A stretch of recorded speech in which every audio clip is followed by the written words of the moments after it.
I've got coffee. I've got a microphone. Uh-huh. You've got coffee. You have a microphone. Uh-huh. It's Tuesday morning, which means Tech Tuesday. Dead on 10 o'clock. Dead on 10 o'clock. Hey, everyone. Welcome back to another episode of Tech Tuesday. My name is Ben. I'm Tim. And we are back at it again, answering questions for the people. For the people. You even brought a notepad. This is awesome. Rock and roll. Is this one of the first times you brought a notepad? Well, and I'm the R&D manager, and some of these might be noteworthy, so take We're notes. taking notes now. Do things. This is fantastic. Stuff. Okay. Well, welcome in, everybody. Normally, I kick it off by asking Tim if he has any fashion statement tips for us, which you may fill in if you would like to, Tim. But also, there's a lot of really cool new things, which I know, like, we want to highlight new stuff to come and a lot of things have come around the corner that you all have been waiting for. If you saw a post that came out yesterday, you may know some of what we're about to talk about, but I just would like to let the cat out of the bag here. So I'll let you get into at least some of the things. So we got a HEMI thing. HEMI thing's awesome. Yep. We got a 2014 Crash Challenger out there with a 5.7, fairly modern Gen 3 HEMI, so it's got the smaller throttle body connectors on it and everything.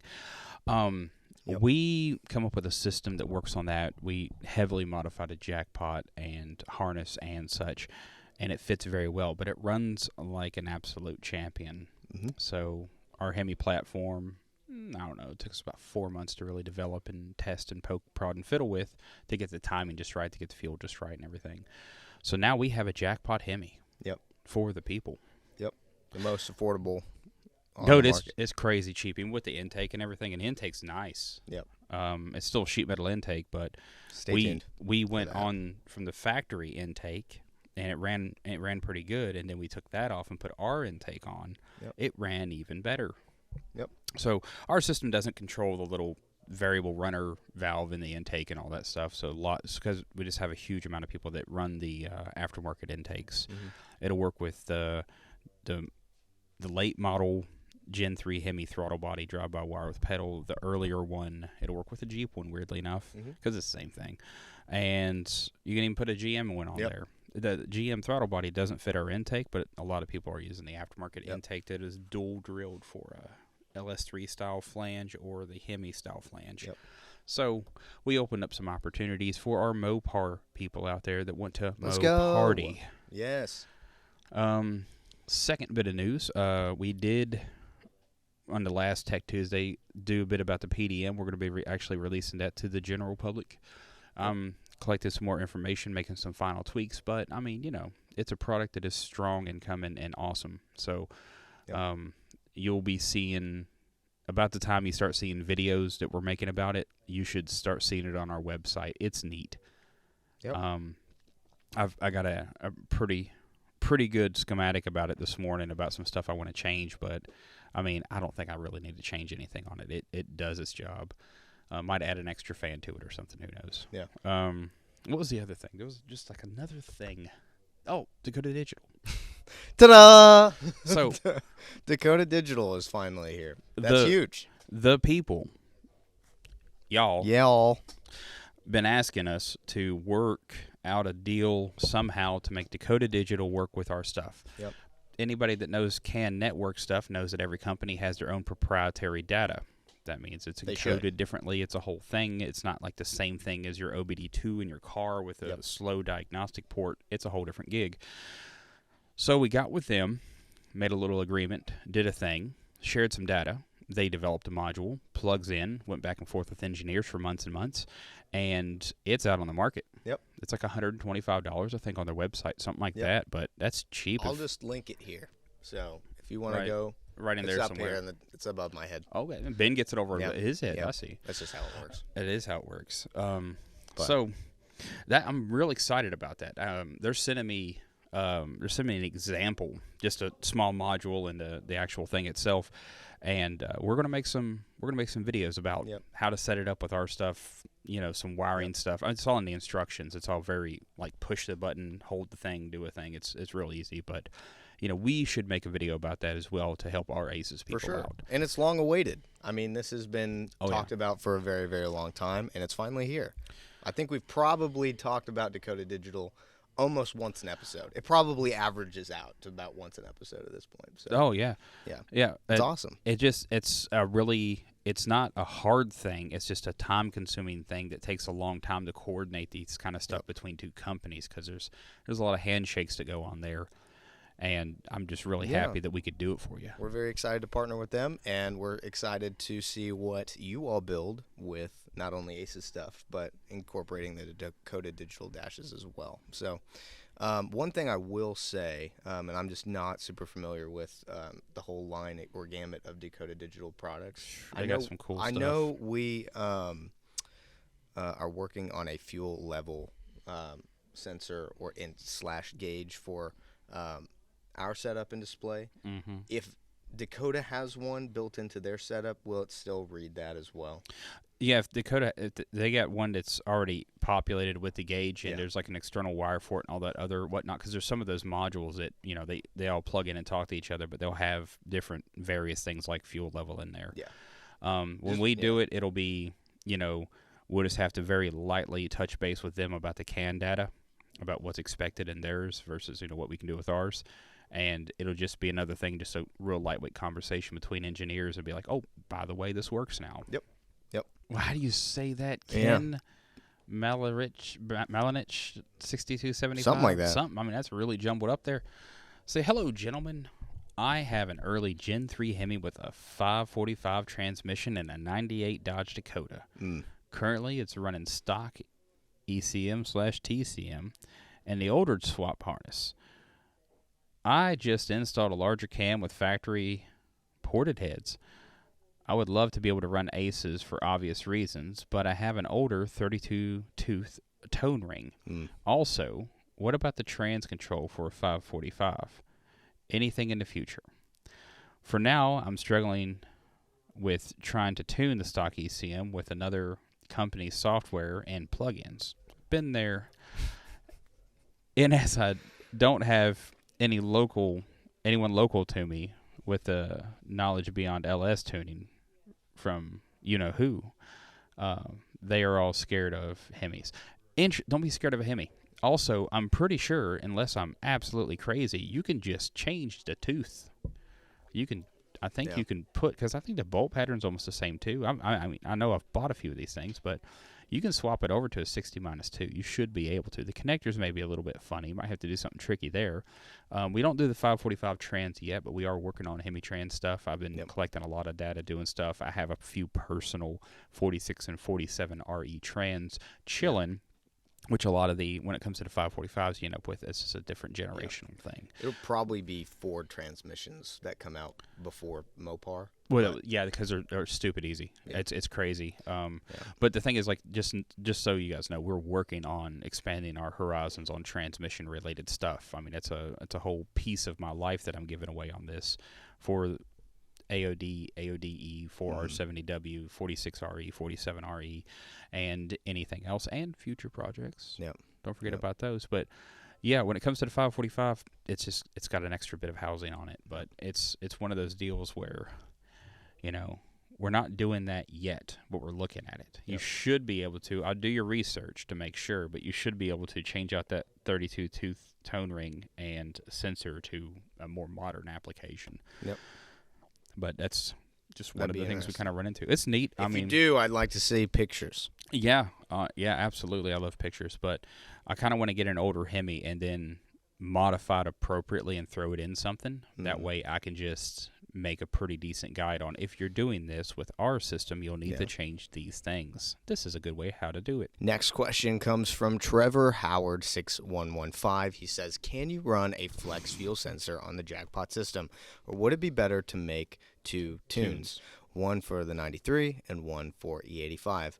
I only have one E85 pump around my area and obviously don't want to run it all the time. Wicked. So we don't use a flex fuel sensor currently. That's something we've looked at in many different ways, and that's something we're going to look at for future expansions. Right now, I would make a gas tune. I would make a pump gas E85 tune. Yep. I did that recently in my Tahoe. So if I'm running, and they're saved in my handheld, I made a tune for each one. So if I go dead empty in there and I fill it full of E85, I just go beep. Yep. And it's an E85 tune. I have to augment a little bit because of the leftover pump gas in the tank, but usually I just use the fuel table offset to reach my 100% on the compensation rate. But yeah, I've got a few people I know that do that. They have a tune for each one. I know a dude who's running a dual fuel tank Chevy with some real tricky plumbing that has E85 in one and pump gas in the other, depending on where he's at, because he travels a lot. He's running an Aces system, but you know, if he's cruising across the Midwest, he may have corn pumps all over the place, and it's real cheap.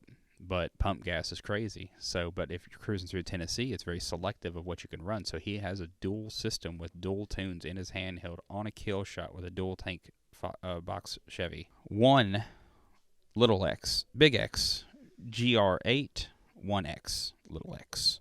This guy must be an old school gamer. He's got the X's in his gamer tag. One great. Yeah. So anyways, do the Killshot and its fuel delivery kit come with the sensor kit? I received my order but didn't get the sensor kit. Not sure if I was supposed to or not. Thanks in advance. I don't do marketing. So it depends honestly on when you got it. We've definitely run specials some specials where you could have gotten the fuel pressure sensor kit. Though I'm seeing the post was 5 days ago. We haven't done that recently, as in like the last 2 months, to my knowledge. So it does not normally come with the kit. It's something you'd get in addition. You would add on to the order.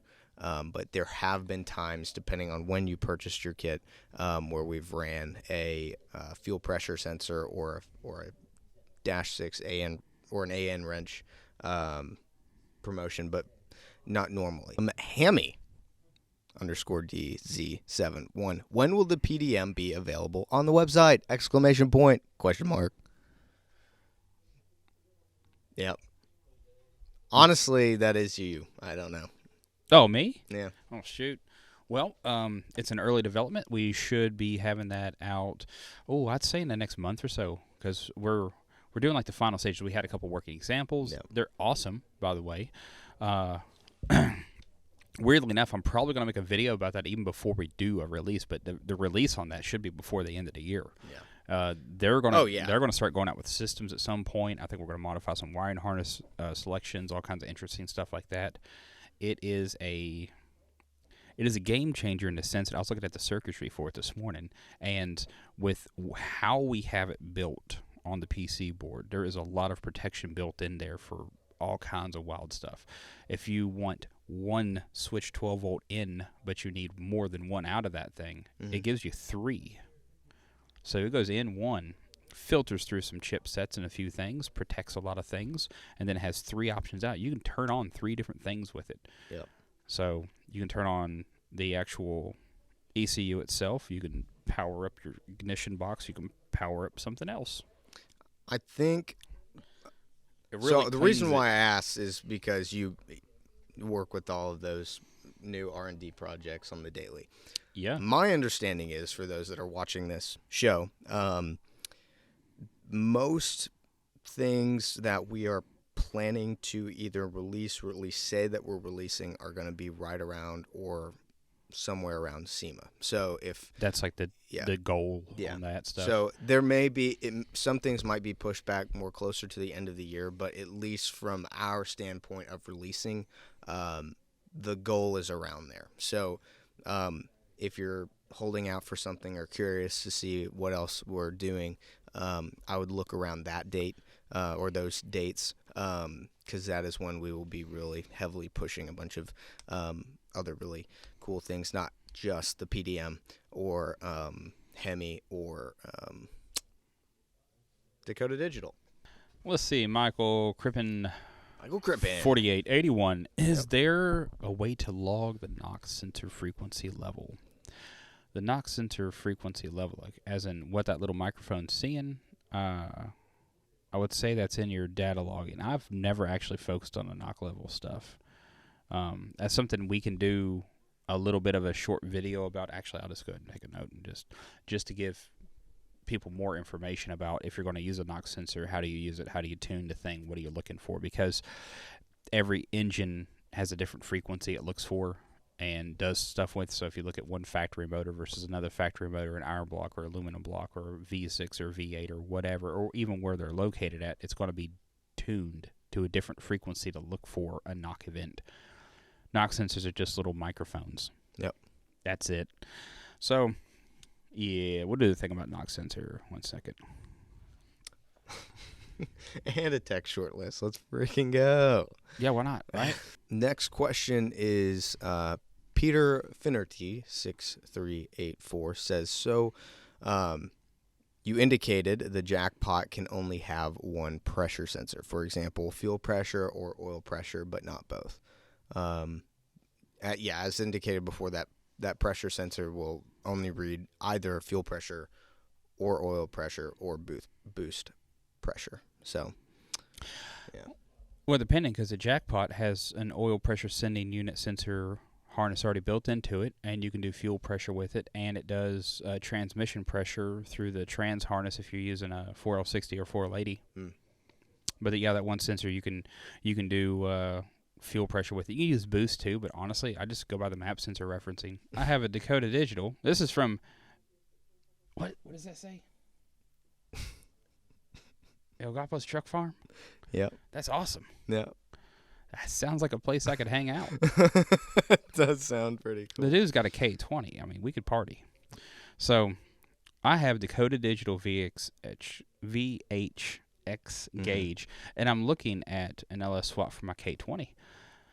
Can Dakota Digital speed sensor output be used for the rear speed sensor signal from my 4L80 trans control with a Jackpot LS system? Yeah, it's just a square 12-volt digital wave. Also, now with the new BEM 1.2 Aces module, you can plug our Aces stuff into your Dakota Digital stuff. Even that one. Check the instructions on Dakota Digital's website. It'll be in there about which one's hooked up to it. And I believe I saw the VHX because that's actually currently on my laptop in my office because I'm about to order one for the S10 here. The shiny one. I want the shiny one for some reason. Rickster. The Rickster. 5155. Maybe it already exists and I couldn't find it, but it would be great if you could merge your fuel learn data into your VE table. Yeah, not a fan of that.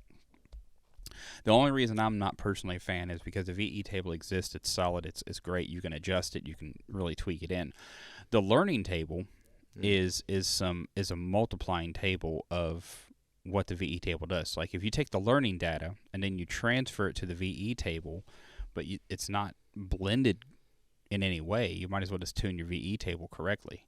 Because if you go into the handheld, what I've seen with other systems, and because the technology is real funny, you'll sit there, you'll have learned data, you'll transfer it to the table. It doesn't smooth or average itself out in any way, which is what our current state of our learn table does, is it collects data, then averages out the table and makes everything better.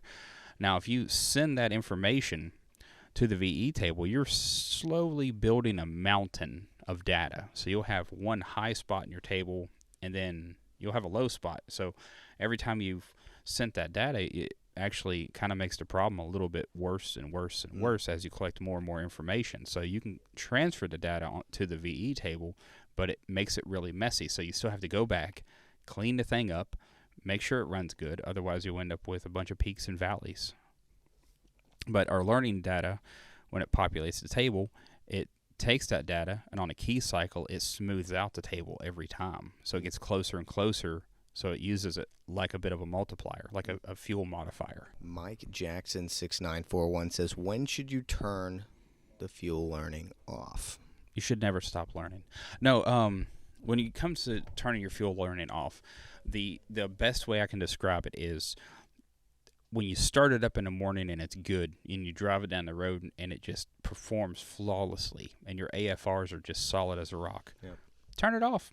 It's learned stuff. It's not like trying to compensate 20% constantly and do this, that, and the other.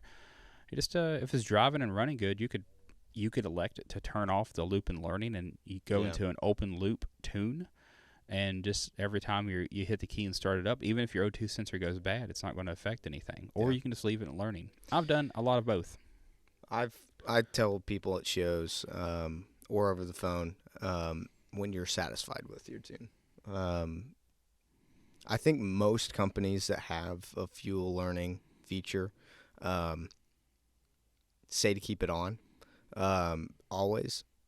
And I mean, you're the expert, so I wouldn't. But my understanding is, if you're satisfied with it, why leave it up to chance to learn something incorrectly?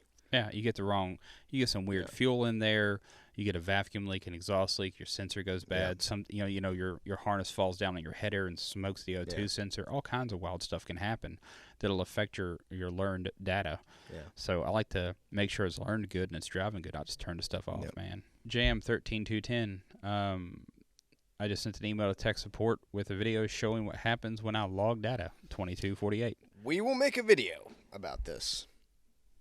Tech short or long form video. Something along those lines.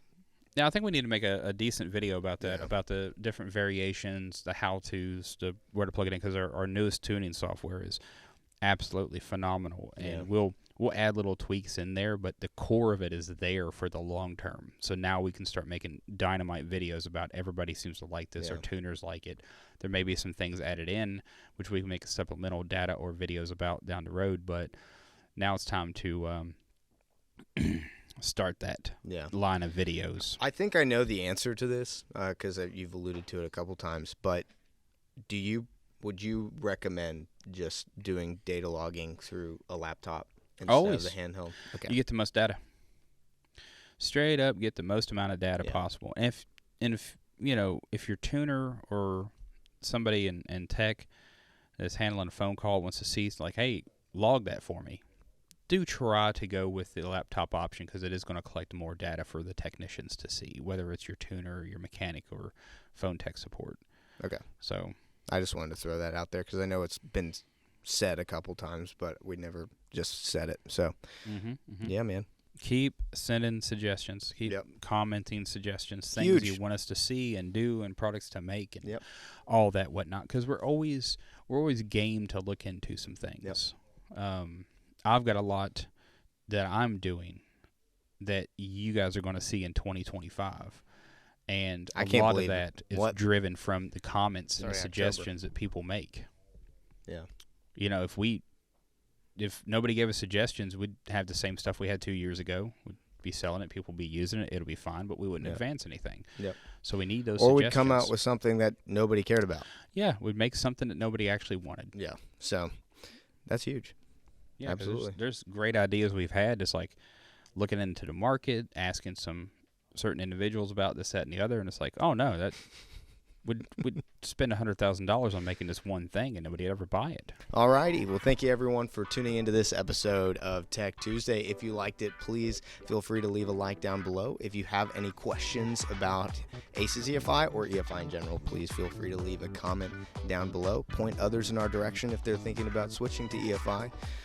But yeah, until next week and next time, we will see all of you guys in the next episode. Bye for now. Bye now.